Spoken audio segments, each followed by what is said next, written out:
Are you ready, kids? Hello, it's Employee a Million, and welcome back to SpongeComs. Today's episode is Season 3, Episode 7, or Episode 47 overall, as seen on TV, and Can You Spare a Dime, both of which originally aired on Nickelodeon 20 years ago today on March 8th, 2002. And from here on out for the next wee while, Season 3 is gonna really be on a roll, because soon we've got Krusty Krab training video, Wet Painters, Rockabye Bivalve, Chocolate with Nuts, episodes like that just really pushed SpongeBob into a much more comedic direction and took a little few more risks with the show that led to what I believe to be some of the very best episodes that they'd made up to this point, and by some extent, ever. So, getting really hooked on season 3 at the moment, and we're right in the middle of its most entertaining period. So, as seen on TV, was written by our good old power trio, Aaron Springer, C.H. Greenblatt, and Meriwether Williams. And this was the last episode to have all three of them have the top 3 credits, like in the intro credits bit. And I mean, obviously, most of them did go on to work on the show for a while, except for Meriwether, who left in season 3. But when you see these 3 names at the start of the credits, you know you're getting fully, purely concentrated classic SpongeBob energy. And I think the reason this season 3 episode has all of them is that it was produced at a much earlier period. It's got the production code 172, which should put it near the middle or end of the season 2 production run. Don't know what it means, but that was probably when it was like being, conceptualized, because this episode does feel very season 3. It's hard to explain because the seasons are very similar and were produced around the same time. But first I wanted to just bring up the name of this episode, as seen on TV. You see that sort of slogan everywhere. You usually think of the big red sort of circular box and what that entails. Sort of like advertising products that have been advertised on TV. And the funny thing about it, and why they were allowed to use it as the basis for not only the title but the title card, is that it's public domain. Anyone can use that sort of branding. No one owns it, which I find very interesting because it's just such a part of, the lexicon of TV that I'm sure someone tried to buy it at some point, but my research turned out fruitless. One thing that I also really wanted to bring up with this episode is that this is quote-unquote apparently the first time Krusty Krab has tried doing advertisement. But then we see in Truth or Square that Mr. Krabs had an old 50s commercial with a baby SpongeBob, and yeah, I think that was just sort of meant to be a dumb cutaway gag. Like, the animation in it is fine. I'm a doctor as far as you know. It's funny, but I feel like this is supposed to be a real canonical effort. Like, this is the very first time, Mr. Krabs tries to sell Krusty Krab outside of, its basic existence. And this little fake commercial here is really fun. It's about a minute long, which is, SpongeBob says that it's 60 seconds, which is twice as long as the average TV commercial. Like, even 45 seconds would have been fine, but, they had to get in every joke they could. And honestly, the more of these, low budget public access commercials there are out there in the world, the better, because they can be either absolutely memorable or absolutely cringeworthy for all the wrong reasons. And there's a certain magic to them that you don't really get anymore because no one's really watching public television anymore. But there was that really creepy, digital puppet one advertising that restaurant from years back, and that's what my mind jumps to when I think of, low budget graveyard slot public access commercials. And I feel like that's the vibe they're trying to give off, and it works. It's a completely shallow, aimless commercial that doesn't even do a good job of selling the Krabby Patty. Ooh, the Old Man Jenkins bit where he remembers watching a commercial for Bran Flakes. This is actually very surprising. Bran Flakes are real. They're an actual Kellogg's product that has been in production for like 100 years. And I'm surprised that they're allowed to use that name too. But I guess because, it's such a generic term for cereal, it works. Now we're getting into the full-on meat and potatoes of this episode, and I love it. I love seeing SpongeBob be this deluded with stardom. And it's not just because Tom Kenny delivers a wonderful performance of SpongeBob, being a little bit big-headed. But it's also because, it's a bit meta about this period of the show where in early 2002, people are starting to really take notice of it in magazines and, it's really starting to top the cable ratings. And you can kind of see how this was kind of the appropriate time to do an episode about SpongeBob trying to deal with fame and popularity, even if it was by complete accident, because this episode took a while to get to air. Like, even if the show was, dead and buried on Nicktoons TV by this point, there would still be a lot to gain from this episode and how we view stardom and how it goes to people's heads. But because SpongeBob ended up getting so popular and was getting so popular around the time this episode aired, it just makes it a lot more funny just to think this is how SpongeBob would behave if he knew about his show, if he knew it was getting successful. And obviously, the big irony is that SpongeBob has 2 faceless cameos in a public access commercial that hardly anyone even saw unless they were watching an old black and white Western at 3 a.m. Maybe it was Gunsmoke, I don't know. I don't really care much for Westerns, but... So anyway, now they're starting to, broaden the misunderstanding. And I think that this is a cool direction to take the episode in, because not only is SpongeBob, getting more detached from reality, but you can see it in his expressions too, like that mesmerized face in the mirror, these sort of pouty lips he gives as he enters the room. This is some great character animation, and it's very subtle and subdued compared to what they do now, but it's just funny to see.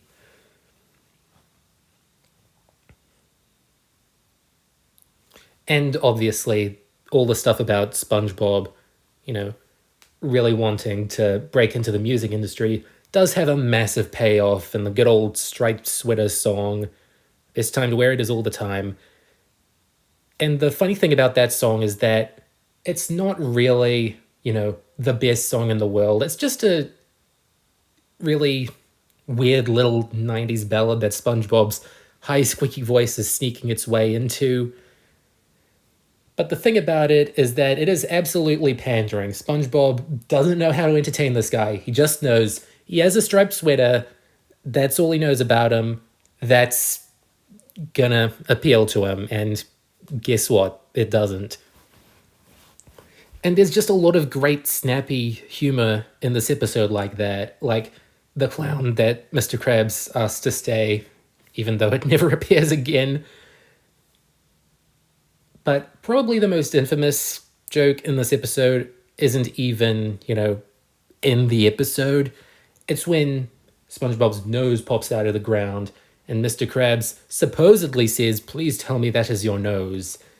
And the weird thing is, the original meme that it comes from is weirdly captioned. Like, Mr. Krabs would say "it's" instead of "it is." Like, I don't know what sort of, pronunciation would have required a SpongeBob character to say "it is" rather than "it's," because if you look at scripts, you see a lot of contractions rather than, fully pronounced English, because it's a kids show. They kind of talk like kids. Makes perfect sense. But it was just a, bit of misinformation spread because people remember a lot of weird innuendo from SpongeBob, like the fish with a visible wang, and, SpongeBob watching that dirty show that one time. So I guess that was a bit of misremembering from people who hadn't really watched SpongeBob in like 10 years. And also, me when I spread misinformation on the internet, that sort of, people get off to that sort of kicks. But this ending is absolutely amazing. I love it. It's kind of showing how SpongeBob entertains people. It isn't by being too flashy. It isn't by being too egotistical. It's just by being a humble fry cook. And they've got this big moment with this grandiose 50s Hollywood music playing and this dramatic narration. And it all leads to a very quick realization that, is kind of shown by, a black lines coming from SpongeBob's eyes to the Krabby Patty, which is like such a 1920s animation thing that we just kind of remember as a very old-timey way of showing a character is interested in something, which was outdated decades and decades ago, but its usage after such a dramatic sequence always gets a chuckle out of me, because they could have picked any number of ways to make that scene funny, but, doing it the dorkiest way possible was the fun part. Plus, this is a very exciting, cathartic way to end the episode. SpongeBob still gets to do what he loves, but, still being kind of an egotist about it, not exactly understanding what people wanted from him. Boy, will that be even more meta down the line, but yeah, love this episode. One of my favorites of the season, and you should rewatch it because you probably missed something. I already made a whole review out of it a couple of years ago, and it's just as good as I remember. Can You Spare a Dime? Oh my gosh, if I loved the last episode, I love this one even more. This one was storyboarded by Caleb Mueller and written by Jay Linder, Sam Henderson, and Meriwether Williams. See, Meriwether's still hanging around. Now, way back when I did my Season 3 countdown in like 2018, this was my second favorite of the season, and it's still really high up there. It probably is still my second favorite next to the camping episode. And I think that the reason for it is that it's SpongeBob's attempt at drama and where they go with it. Because you look at this opening scene of Mr. Krabs and Squidward arguing, it's very dramatic. You've got this tense music and the characters really laying into each other, using expressions like, would you say that with a hand on a stack of interpreted dance quarterlies, which, means the Bible in the original, saying. But it's over something so petty. It's just about a dime. Obviously, it is more about Mr. Krabs' trust in Squidward to be an employee. But, yeah, it's good. I love this scene because, no one's being too,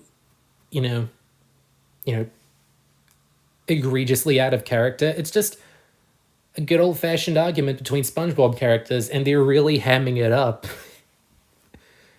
And the 1, 2, 3 bit is also always great. And of course, even though we know later on that Squidward didn't steal the dime, like that kind of falls out of the narrative over time. Like, by the midway point, who cares if Squidward stole it? Like, even though we know that Squidward didn't steal the dime, it is really telling how much he doesn't respect Mr. Krabs if he's just gonna squeeze his eyes and walk out on him. Like, it's about trust and respect, and Mr. Krabs and Squidward don't really have much of that, and this episode starts out by putting that to the test, and the test fails. And I think, comparing this to other SpongeBob and Squidward feuds, like Employee of the Month, Breath of Fresh Squidward, I think those are the only other ones. They don't really get into two-way arguments a lot. I think what really elevates this episode above those and just makes it One of the most interesting SpongeBob episodes ever, to me personally, is that it's very in tune with the character's flaws, as people and as neighbors and as best friends, as much as Squidward doesn't want to admit it. Look at Squidward here. He's got this delusional belief that he can become a king somehow, even though, you usually have to be born into a monarchy for that. But then you see him next and he's homeless. Like, what happened? You don't even see a title card, and I'll get to that later. Like, what happened? Like, is he just spending so much time on his art and clarinet playing that he can't focus on more useful life skills? Maybe it is just his grouchy personality that got him into this much trouble. Because then you see it later in the episode when SpongeBob's taking care of him. He stays around for longer than an eternity, I'll tell you that.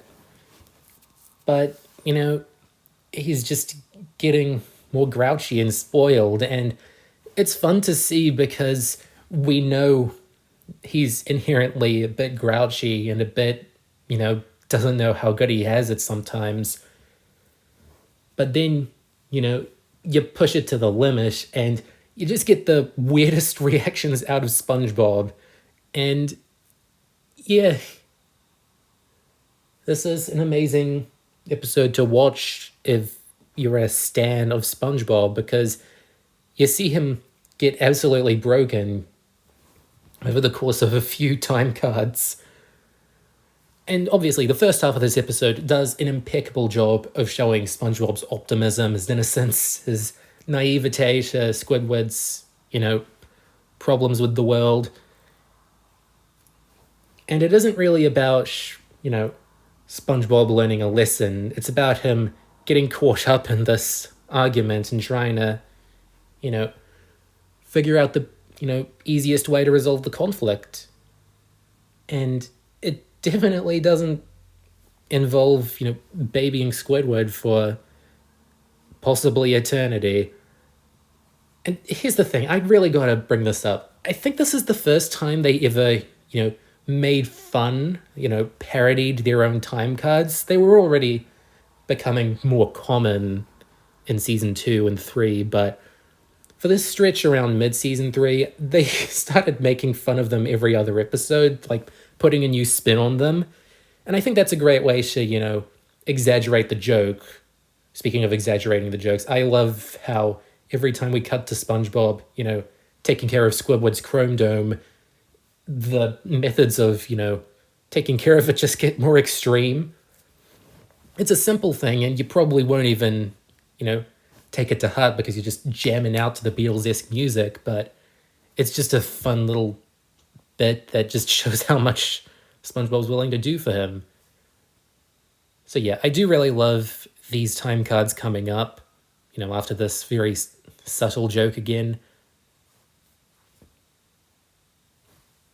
Because the thing is, way back in Squid on Strike, we already had him say one eternity later, but now, he's so, bothered by having to wait that he just gets tired and gets replaced because he's tired of waiting.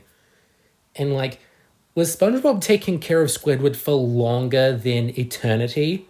That's my takeaway from it. It just makes it funny that the narrator has almost indefinite limits, and, Squidward exceeded those.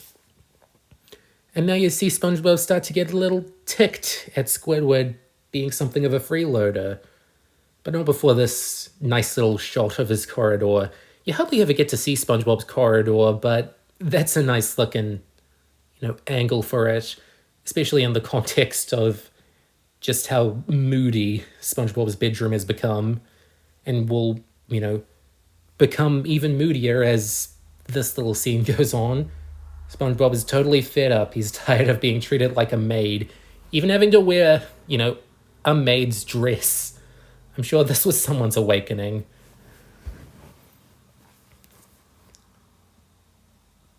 And I love the little things they do to show that Squidward is not only acting like a spoiled child, but is resisting, the idea of working by just making up the stupidest things to not get out of bed. Like the thing with SpongeBob holding up the job listings, like that's a great joke on its own, but then Squidward says that he's allergic to newsprint. You're an octopus, dude. You squirt ink. But obviously you've got some great bits too, like the get a job alphabet soup. Has anyone ever done that? I'm sure thousands of people have already done that, but I've never really had alphabet soup. Is that another brand name? Like, I don't even know anymore. And of course, Squidward gets to be, one of those that gets to have a TV in his room. Like, so lucky. But it's only because SpongeBob has, you know, been so hospitable, maybe a bit too hospitable. And I have always loved this little puppet show SpongeBob puts on. Really try to get into Squidward's head that he needs his job back, or at least a job, because, not only do you get SpongeBob start to act like a Looney Tunes character, like, they're sort of throwing away his optimism to get the gags to work, but because it's such, an absurd but relatable situation, you sort of buy it. You sort of want to see SpongeBob act like a human being, if more exaggerated. And then we get this these legendary rants towards Squidward and Mr. Krabs. And I just can't see him doing this in any other episode with it coming off as earnestly.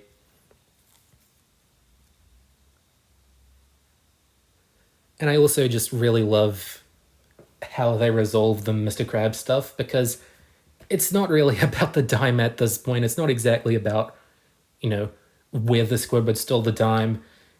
But they do still make the dime a joke. Like, it's a joke at this point. It should be pretty clear. But apparently, Mr. Krabs' first dime is about as big as him. This might be retconned in Friend or Foe, but this is always canonically going to be Mr. Krabs' first bit of money. And it's actual ancient money. I think it's, Pacific money, a rye stone or something. And I think that's a, funny joke about Mr. Krabs' age. Like, he's always a lot older than SpongeBob and even Squidward, but that kind of pushed it, that he's been in the business for thousands of years.